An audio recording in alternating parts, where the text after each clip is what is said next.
viennent les tortillons sur les plages? Alors, c'est une question très intéressante qui nous a été posée sur notre chaîne Science et Culture TV, précisément sur notre TikTok. Et aujourd'hui, on va répondre à cette question qui nous dit d'où viennent les tortillons sur les plages. Alors, il faut savoir que vous êtes sur la chaîne Science et Culture TV, la chaîne du savoir. Vous êtes sur la chaîne qui vous explique les phénomènes scientifiques. On a notre compte TikTok, YouTube, Instagram et Facebook et LinkedIn.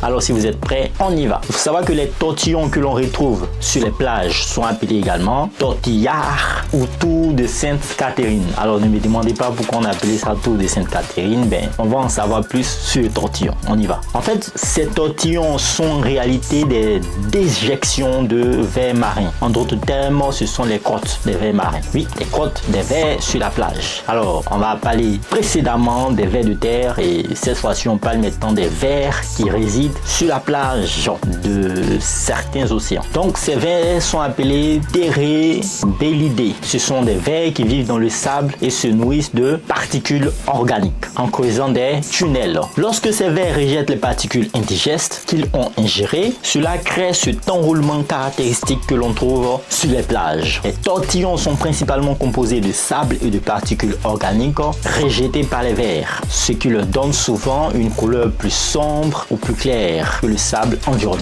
Il faut savoir aussi que ces déjections de vers marins peuvent être de différentes tailles et de différentes formes en fonction de l'espèce de ver, de son alimentation et des conditions environnementales. J'espère que vous avez aimé cette vidéo. Qu'est-ce qu'on peut retenir de tout cela? On peut retenir que les tortillons sur les plages sont le résultat des activités de ces vers marins qu'on appelle Terebellidae et sont un élément naturel et commun que l'on retrouve dans les zones côtières et les plages du monde entier. J'espère que vous avez retenu énormément de choses et de notions dans cette vidéo. N'hésitez pas à vous abonner à la chaîne Science et Culture TV, commentez, likez, faites le plein de savoir. Peace out.